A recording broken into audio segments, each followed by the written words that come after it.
Hey guys, a couple months ago a friend of mine actually convinced me to get a 3D printer, and because of that I'm going to tell you today whether a 3D printer could be worth it for you in this very year 2019. And we're going to be doing that by debunking some of the most known myths about 3D printers. And I'd say if you like this video, then please leave a like and also consider subscribing, as this is my very first video with hopefully a lot to come. So I would say let's dive right in and have fun. The first myth is probably the number one reason why a lot of people don't want to go into 3D printing, and it's because they think it would be really expensive. And while it is true that there are some printers out there like the Ultimaker, which cost like couple $1,000, it is also true that you can get a very good 3D printer for as shy as 150 to 200 euros or dollars depending on the country you come from. And that directly brings us to myth number 2. Because printers are getting so cheap lately, a lot of people think, yeah, but those cheap printers, they're gonna be shit. They can't be any good, right? And that is actually not the case. I myself have an Ender 3 Pro, which is a 3D printer for about 170, 180 euros, and it actually manages to impress me every time I use it. For example, I already printed some screws and some nuts and bolts, and obviously those parts have to be of very high quality in order to work. And what can I say? They did work, and for example I printed myself a small headphone holder and it actually works, and that impresses me because it's sub 200 euros. And yeah, so 3D printing is very cheap and it's also a very good quality for the price. Well, okay, it's cheap and it's kind of good, but you know, 3D printing is not for me because it's too complicated and it's not easy accessible, you know. I just don't like it. And you know what? That is not true, because as if right now there are hundreds of thousands, probably millions of files available online to just download, put onto your SD card and then just put into your printer and start printing immediately. And even if you wanted to make some custom made parts, that is also not that difficult. Because there are programs like Tinkercad online available for free, which just lets you add and subtract these simple geometrical forms so that you can actually create your very own parts very easily. And what can I say? Tinkercad is indeed really easy, and you probably don't even need a real tutorial. So just go for it. It's not that hard. But I have to admit that calibrating the printing bed every time before you print can be a huge pain. Because yeah, you have to dial in the knobs and you have to dial it in so that the printing bed is perfectly level so that the print can actually be of very good quality. And yeah, there are some printers that actually do that automatically, but those are the high level printers for a couple $1,000. And yeah, most of the, or none of the printers I know of in the cheap range actually do this automatically, so you have to do it manually, and that can be somewhat time consuming and also can be a pain. So, but if the normal printing ink is already so expensive, then those filaments, they have to be like way over budget, right?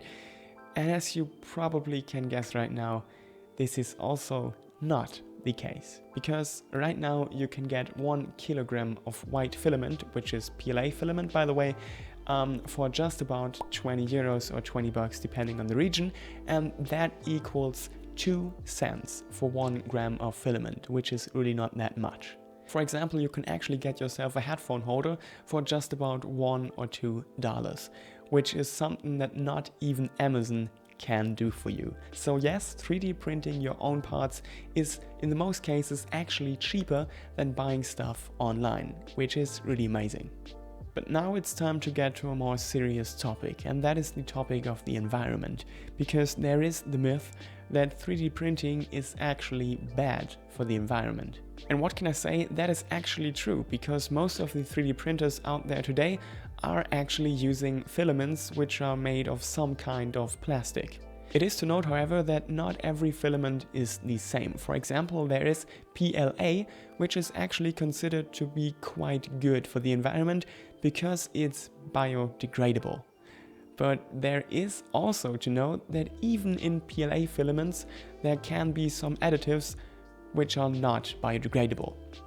So yeah, this is not the final solution. However, this final solution could be just around the corner because you actually can buy filaments that are actually made of algae or even coffee grounds and therefore completely biodegradable. As you probably can imagine, those filaments are more expensive than the normal PLA filaments and therefore not used as often. So please think before you print and maybe consider printing less decorative parts and more spare parts, because 3D printers also have unique opportunities to actually help the environment. Most of the stuff we destroy on a daily basis is actually not completely wrecked, but more like partly destroyed. But usually you would have to take the whole product and throw it away just because a small part of it is broken and you can't fix it anymore, because the spare parts are either just too expensive or they don't exist. And that is where a 3D printer really comes in handy, because there are hundreds of thousands of sites online with the only purpose to give you the spare parts you need to actually continue using your product. And it doesn't matter whether that's a camper van, a softbox, a watch, or even a car. If you can design a spare part, you can probably print it. And then you can of course continue using an existing product instead of buying a new one, which is of course way better for the environment. But it's not just about spare parts, it's also about custom-made parts, because as I just said, if you can design something, you can probably also print it. And that means that a lot of projects which just have not been possible before because there are no parts for it, are all of a sudden possible. Because if you think of it, you can print it. And that really comes in handy if you're into RC stuff or, for example, FPV flying, because you can design the parts yourself and you don't have to search the whole web for hours just to find a part that might fit. Another advantage, 3D printing actually saves time, because of course these smaller 3D printers actually need some time to print, maybe about 4 to 10 hours depending on the print, but in every case it should be faster than the Amazon Prime delivery the next day. Of course, this is nothing to keep in mind if you just want to order a new shelf. Please don't do that, the postman doesn't want to do that. But if you're just ordering like small parts, you can actually get your hands on these small parts in just a matter of hours and not a matter of days, which is a great advantage, especially if you're in a hurry. And one last advantage, you also save the carbon dioxide, which would otherwise have been wasted in order to get the small spare part to your location. And of course you also do save the packing material, which is also very good for the environment. Lastly, I honestly cannot tell you whether 3D printers are actually saving more carbon dioxide by providing you with spare parts and also saving the CO2 which would be wasted in transport and also saving on packing material, or are using more CO2 by the filament that is actually needed in order for the 3D printer to work. What I can tell you though is that 3D printing has a very bright future, especially if you keep in mind that we might be able to print entire houses in the next following years, which could potentially change the whole world. I myself am especially interested in 3D printing because it changes the way I think about products.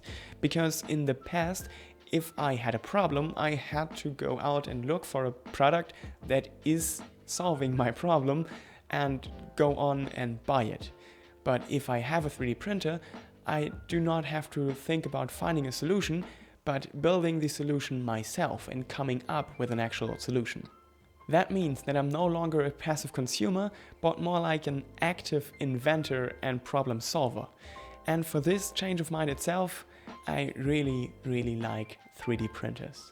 And I really hope you enjoyed this video and I could be of little help in your decision whether to get one or not. If this was the case, then please leave a like, consider subscribing, and of course write me a comment on what you did like or what you didn't like and what I can improve. Please keep in mind that English is not my mother tongue, as you can probably hear. I'm trying to get better, but I don't know what else to do. Have a great day, have a great night, whatever. And yeah, this was the first episode of For Tech, and have a great day, night, evening, whatever. See you in the next video. Bye.